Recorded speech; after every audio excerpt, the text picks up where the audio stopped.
시편 119편 113절부터 128절까지의 내용은 히브리어 알파벳 중에서 15번째와 16번째 알파벳을 기초로 한 알파벳을 8구절씩 연으로 만들어서 두 단락으로 이루어진 시라고 보시면 됩니다.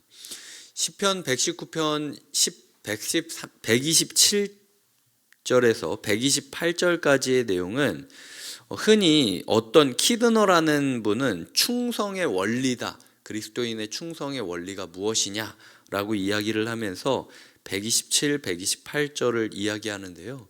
이 충성된 말씀을 그냥 좋아하는 걸로 끝나는 것이 아니라 말씀에 충성된 자로서 살아갈 수 있는가?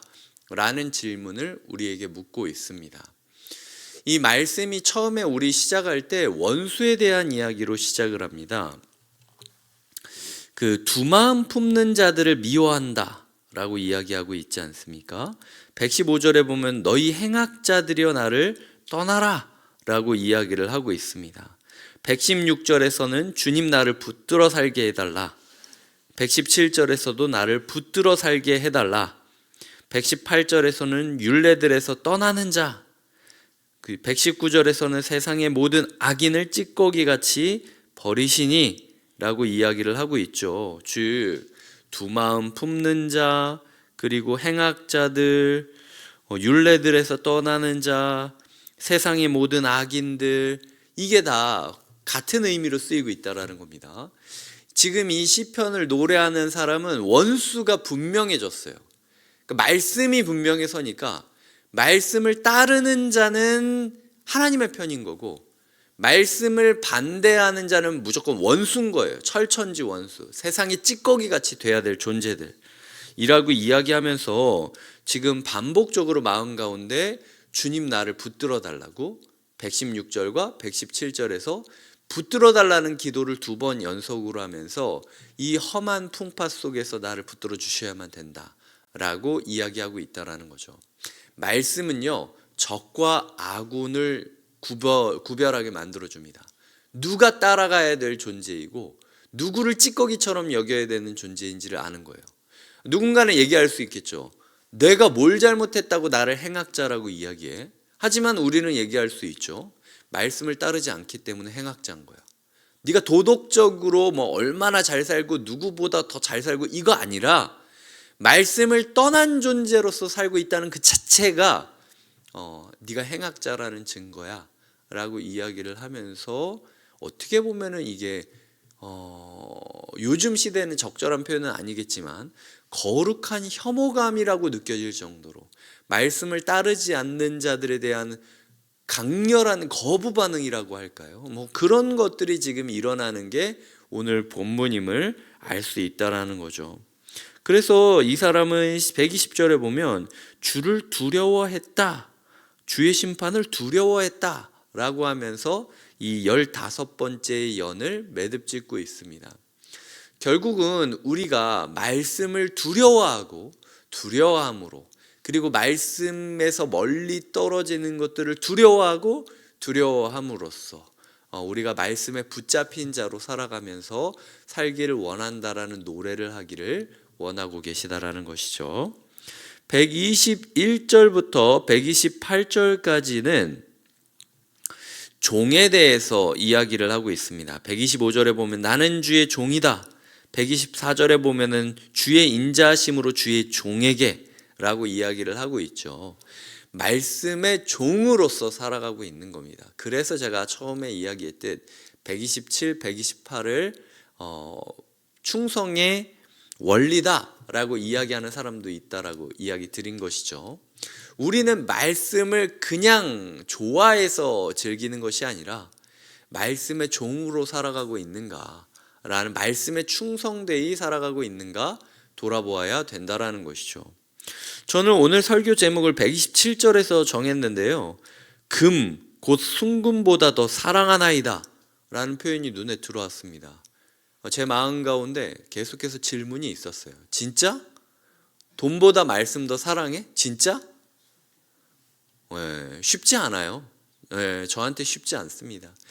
여기서 쉽게 예스라고 하는 사람은요, 제가 생각했을 때 돈이 많거나 아니면 돈줄이 있거나 뭐 이런 거 아닐까라고 저도 새벽에 막 그런 마음이 들 정도로, 아니 주님 뭐 아무리 그래도 이거 금고 순금보다 주의 계명들을 더 사랑한다고, 뭐 이론적으로는 맞죠. 근데 저 스스로도 그거를 고백할 수 있는가? 모든 걸 포기하고 하나님의 말씀을 따라 살아갈 수 있는가라는 지점에 저도 쉽지 않음을 고백해요.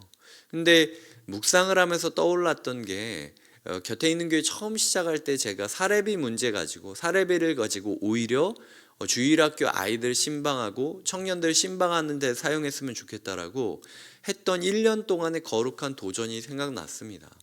그거 한다고 제 돈이 늘어난 거 아니었어요. 하지만 그 시간이 있었기 때문에 사역자로서의 제가 제 마음의 정체성을 세워갔습니다.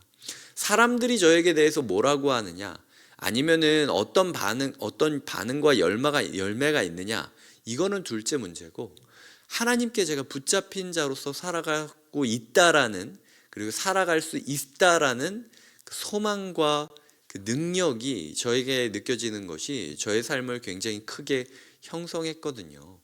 말씀에 붙잡혀서 말씀을 따라가는 삶이 때로는 돈을 잃어버리게 된다 할지라도 우리가 그 삶을 선택할 수 있느냐, 어디까지 종으로 살아갈 수 있느냐, 말씀에 라고 이야기를 하고 있는 겁니다.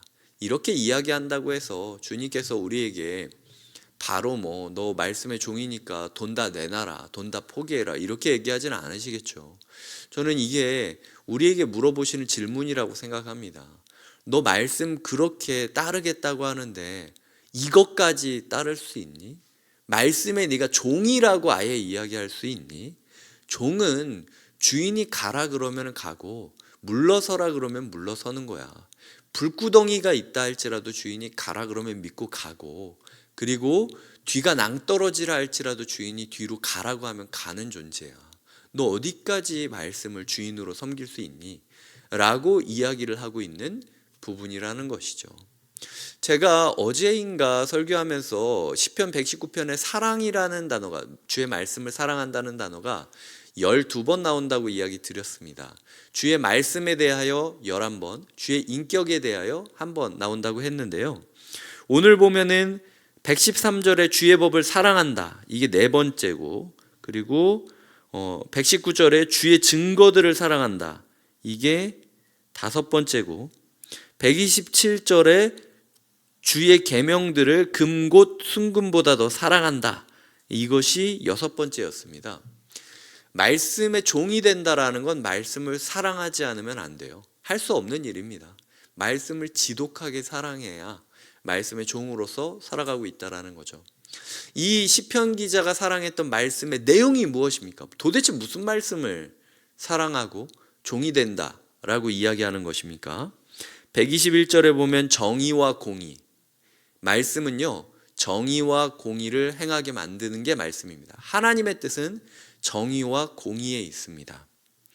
122절에 보면은 복을 얻게 하시고, 124절에 보면 주의 인자하심대로, 122절에 복이라고 쓰여져 있는 단어는 토브라는 단어로 지난번에 설교했던 굿이라는 단어입니다. 하나님은 선하신가? 라고 이야기를 할 때 그 하나님의 선하심이 우리의 삶에 가득 차길 바란다 라는 고백이 주의 복을 얻게 해달라 라는 표현입니다. 124절에 주의 인자하심대로라는 말은 은혜를 뜻하는 헤세드의 단어입니다.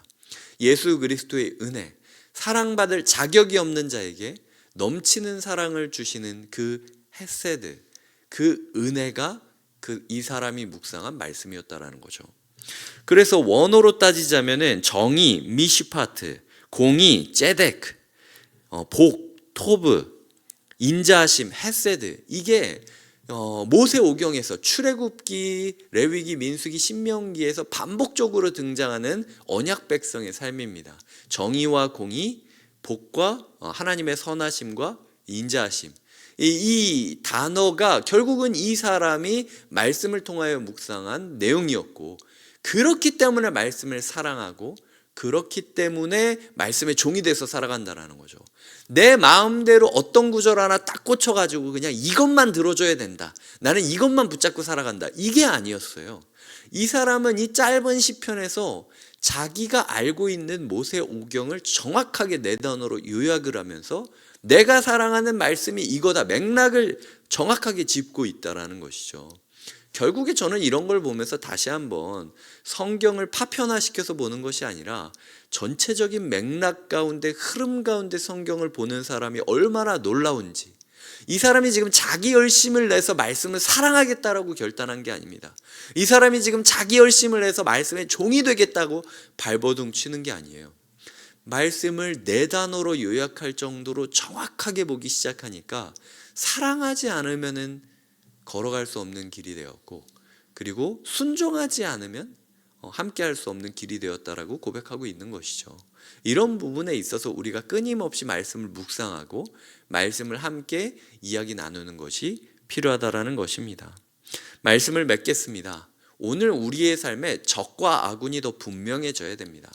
말씀을 따르는 사람은 좀 부족해 보여도 선한 사람입니다. 말씀을 따르지 않는 사람은 착해 보여도 가능성이 없어요. 이런 부분에 있어서 우리가 적과 아군을 정확하게 구분하고 나를 어떻게든 붙잡아 달라는 거룩한 두려움으로 살아가는 것이 필요하다라는 것이죠. 동시에 우리의 삶에 있어서 주님을 무엇보다도 더 사랑한다라고 고백하는 자발적인 종의 고백이 필요합니다. 억지로 시키기 때문에 꾸역꾸역 먹고 끝내는 것이 아니라 사랑하기 때문에 모든 것을 걸고 우리가 주님의 종으로서 살아가겠다라고 고백하는 것, 그리고 이 모든 것 과정 가운데 하나님의 정의와 공의, 복과 인자하심을 노래하며 살아가는 것, 이것을 우리의 마음 가운데 성경의 요약이라고 생각을 하면서 말씀의 종으로서 살아가시는 하루 되시길 주님의 이름으로 부탁드립니다. 기도하시겠습니다.